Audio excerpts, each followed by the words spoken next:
Iran और US के बीच जो तनाव चल रहा है उस पर तमाम अपडेट के साथ एक बार फिर हम हाजिर हैं। मैं हूं विशाल आजम।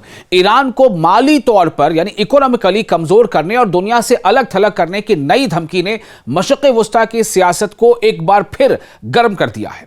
लेकिन सवाल यह है कि यह धमकी कितनी मौसर साबित हो सकती है, क्योंकि डोनाल्ड ट्रंप के जरिए दी गई धमकियों की एक लंबी फहरिस्त है। वो धमकियां देते रहते हैं। ईरान का जवाब क्या है और इसके आलमी सियासत पर क्या असरात पड़ सकते हैं, ये तमाम चीजें आपको हम बताने जा रहे हैं। आप बने रहे न्यूज़ 18 के सोशल मीडिया प्लेटफॉर्म के साथ। देखिए, अमेरिकी सदर डोनाल्ड ट्रंप ने ईरान के खिलाफ गैर मामूली इक्तिसादी जंग, यानी कि जो पहले से कभी सोचा नहीं जा सका, यानी बहुत जबरदस्त, बहुत बड़े पैमाने पर इक्तिसादी जंग यानी आर्थिक जंग, इकोनॉमिकल वॉर शुरू करने का ऐलान कर दिया है। और यह धमकी दी है। ऐलान क्या है? यह धमकी है। ट्रंप का कहना है कि ईरान को माली तौर पर यानी इकोनॉमिकली, आर्थिक तौर पर कमजोर किया जाएगा और जो कंट्रीज या इदारे ईरान को इक्तिसादी सहारा देंगे, माली सपोर्ट देंगे, उन्हें भी सख्त पाबंदियों का सामना करना पड़ सकता है। वॉशिंगटन का मकसद ईरान की मईशत यानी वहां की इकोनॉमी, तेल की बरामदात यानी जो तेल का जो ईरान एक्सपोर्ट करता है, और आलमी मालियाती रवाबित को मजीद लिमिटेड कर देना है। ईरान ने इस धमकी को मुस्तरद कर दिया है। ईरान ने क्या किया है? मुस्तरद कर दिया, खारिज कर दिया है। ईरानी वज़ीर ख़ारजा अब्बास अराग़ची का कहना है कि अमेरिका की इक़्तिसादी जंग कोई नई बात नहीं है और माजी में भी यानी कि पास्ट में भी ऐसी पाबंदियां अपने मकासद हासिल नहीं कर सकी हैं। तेहरान ने अमरीकी इक़दामात को इक़्तिसादी दहशतगर्दी यानी इकोनॉमिकल टेररिज्म करार देते हुए दावा किया है कि दबाव बढ़ाने से ईरान की पॉलिसी तब्दील नहीं होगी। ईरान की पॉलिसी पर कुछ इसका असर नहीं पड़ेगा। Iran is not going to change its policy. अब सवाल यह है कि ईरान की मईशत और आलमी रवाबित में क्या तालमेल है, क्या उसमें कोऑर्डिनेशन है। ईरान की मईशत, ईरान की जो इकोनॉमी है, उसका सबसे अहम सहारा तेल है। चीन ईरान के तेल का सबसे बड़ा खरीदार है और अंदाजों के मुताबिक ईरान की तेल बरामदात का बड़ा हिस्सा चीन जाता है। यानी ईरान जितना भी तेल एक्सपोर्ट करता है उसका एक बड़ा हिस्सा चीन जाता है। मुत्तहिदा अरब अमारात यानी यूएई भी ईरान के अहम तिजारती शराकतदारों में शामिल है। यही वजह है कि अगर अमेरिका ईरान को मजीद तनहा करने की कोशिश करता है तो इसका असर सिर्फ ईरान तक महदूद नहीं रहेगा, बल्कि उन ममालिक पर भी पड़ सकता है, यानी उन कंट्रीज पर भी पड़ सकता है जो ईरान के साथ तिजारत करते हैं। एक्सपर्ट्स क्या कहते हैं इस बारे में? एक्सपर्ट्स का कहना है कि यह सिर्फ ईरान और अमेरिका की लड़ाई नहीं, बल्कि आलमी ताकतों के यानी वर्ल्ड जो पावर्स हैं उनके असर और रसूख की जंग भी है। एक तरफ वॉशिंगटन ईरान पर ज्यादा से ज्यादा दबाव डालना चाहता है, जबकि दूसरी तरफ चीन और बाज दीगर कंट्रीज पाबंदियों के बजाय सिफारती हल पर जोर दे रहे हैं, यानी डिप्लोमेटिक सॉल्यूशन पर जोर दे रहे हैं। इस सूरत हाल का एक और अहम पहलू आलमी मईशत है, वर्ल्ड इकोनॉमी है। अगर ईरान के खिलाफ दबाव मजीद बढ़ता है या खलीज में यानी खाड़ी में कशीदगी में इजाफा होता है तो स्ट्रेट ऑफ हुर्मुज के जरिए तेल की तरसील मुतासिर हो सकती है। ऐसी सूरत में आलमी तेल की कीमतों में यानी वर्ल्ड लेवल पर अलग अलग देशों में तेल की कीमतों में इजाफा और तवानाई के बहरान का खतरा भी पैदा हो सकता है। तेल की कीमतें बढ़ सकती हैं और जो एनर्जी है उसकी जबरदस्त स्कार्सिटी हो सकती है। तो अगर कुल मिलाकर देखें तो अमेरिका और ईरान को माशी तौर पर कमजोर और सिफारती तौर पर तनहा करना चाहता है। यानी अमेरिका क्या चाहता है? अमेरिका ईरान को माशी तौर पर कमजोर करना चाहता है और सिफारती तौर पर तनहा करना चाहता है, जबकि ईरान इस दबाव के सामने झुकने से इनकार कर रहा है। अब दुनिया की नजरें इस बात पर हैं कि आया यह कशमकश मजीद पाबंदियों और तनाव की तरफ बढ़ती है या फिर सिफारतकार यानी डिप्लोमेसी कोई नया रास्ता निकाल पाती है, क्योंकि इस तनाज़े का असर सिर्फ ईरान तक महदूद नहीं बल्कि आलमी सियासत, वर्ल्ड पॉलिटिक्स, तवानाई की मंडियों और खित्ते के मुस्तकबिल पर भी पड़ सकता है। आपको इस बारे में क्या कहना है? आपके तासुरात क्या है? आपकी राय क्या है? आप हमें कमेंट बॉक्स में शेयर कर सकते हैं। वीडियो पसंद आया हो तो लाइक और शेयर जरूर करें।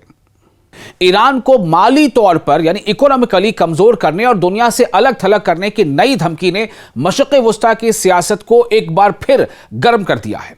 लेकिन सवाल यह है कि यह धमकी कितनी मौसर साबित हो सकती है, क्योंकि डोनाल्ड ट्रंप के जरिए दी गई धमकियों की एक लंबी फहरिस्त है। वो धमकियां देते रहते हैं। ईरान का जवाब क्या है और इसके आलमी सियासत पर क्या असरात पड़ सकते हैं, ये तमाम चीजें आपको हम बताने जा रहे हैं। आप बने रहे न्यूज़ 18 के सोशल मीडिया प्लेटफॉर्म के साथ।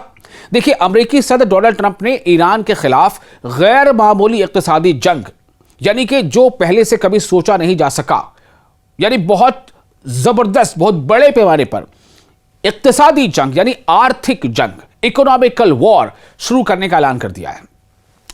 और यह धमकी दी है। ऐलान क्या है? यह धमकी है।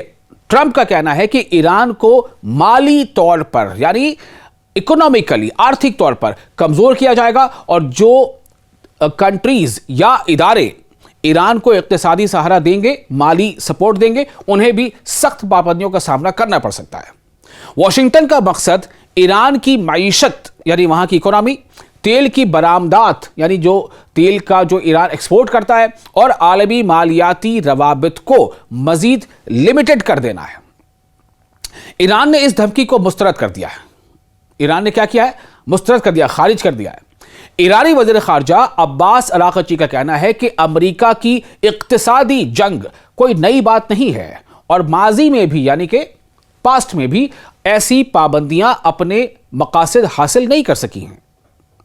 तेहरान ने अमरीकी इक़दामात को इक़्तिसादी दहशतगर्दी यानी इकोनॉमिकल टेररिज्म करार देते हुए दावा किया है कि दबाव बढ़ाने से ईरान की पॉलिसी तब्दील नहीं होगी।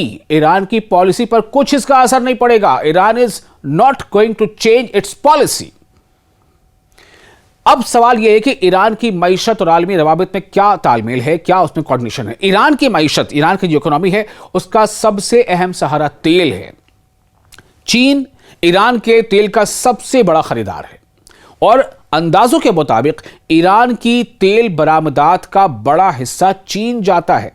यानी ईरान जितना भी तेल एक्सपोर्ट करता है उसका एक बड़ा हिस्सा चीन जाता है।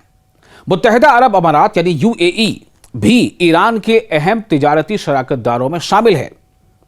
यही वजह है कि अगर अमेरिका ईरान को मजीद तनहा करने की कोशिश करता है तो इसका असर सिर्फ ईरान तक महदूद नहीं रहेगा, बल्कि उन ममालिक पर भी पड़ सकता है, यानी उन कंट्रीज पर भी पड़ सकता है जो ईरान के साथ तिजारत करते हैं। एक्सपर्ट्स क्या कहते हैं इस बारे में? एक्सपर्ट्स का कहना है कि यह सिर्फ ईरान और अमेरिका की लड़ाई नहीं, बल्कि आलमी ताकतों के यानी वर्ल्ड जो पावर्स हैं उनके असर और रसूख की जंग भी है। एक तरफ वॉशिंगटन ईरान पर ज्यादा से ज्यादा दबाव डालना चाहता है, जबकि दूसरी तरफ चीन और बाज दीगर कंट्रीज पाबंदियों के बजाय सिफारती हल पर जोर दे रहे हैं, यानी डिप्लोमेटिक सॉल्यूशन पर जोर दे रहे हैं। इस सूरत हाल का एक और अहम पहलू आलमी मईशत है, वर्ल्ड इकोनॉमी है। अगर ईरान के खिलाफ दबाव मजीद बढ़ता है या खलीज में यानी खाड़ी में कशीदगी में इजाफा होता है तो स्ट्रेट ऑफ हॉर्मुज के जरिए तेल की तरसील मुतासिर हो सकती है। ऐसी सूरत में आलमी तेल की कीमतों में, वर्ल्ड लेवल पर अलग अलग देशों में तेल की कीमतों में इजाफा और तवानाई के बहरान का खतरा भी पैदा हो सकता है। तेल की कीमतें बढ़ सकती हैं और जो एनर्जी है उसकी जबरदस्त स्कार्सिटी हो सकती है। तो अगर कुल मिलाकर देखें तो अमेरिका और ईरान को माशी तौर पर कमजोर और सिफारती तौर पर तनहा करना चाहता है। यानी अमेरिका क्या चाहता है? अमेरिका ईरान को माशी तौर पर कमजोर करना चाहता है और सिफारती तौर पर तनहा करना चाहता है, जबकि ईरान इस दबाव के सामने झुकने से इनकार कर रहा है। अब दुनिया की नजरें इस बात पर हैं कि आया यह कशमकश मजीद पाबंदियों और तनाव की तरफ बढ़ती है या फिर सिफारतकार यानी डिप्लोमेसी कोई नया रास्ता निकाल पाती है, क्योंकि इस तनाज़े का असर सिर्फ ईरान तक महदूद नहीं बल्कि आलमी सियासत, वर्ल्ड पॉलिटिक्स, तवानाई की मंडियों और खित्ते के मुस्तकबिल पर भी पड़ सकता है। आपको इस बारे में क्या कहना है? आपके तासुरात क्या है? आपकी राय क्या है? आप हमें कमेंट बॉक्स में शेयर कर सकते हैं। वीडियो पसंद आया हो तो लाइक और शेयर जरूर करें।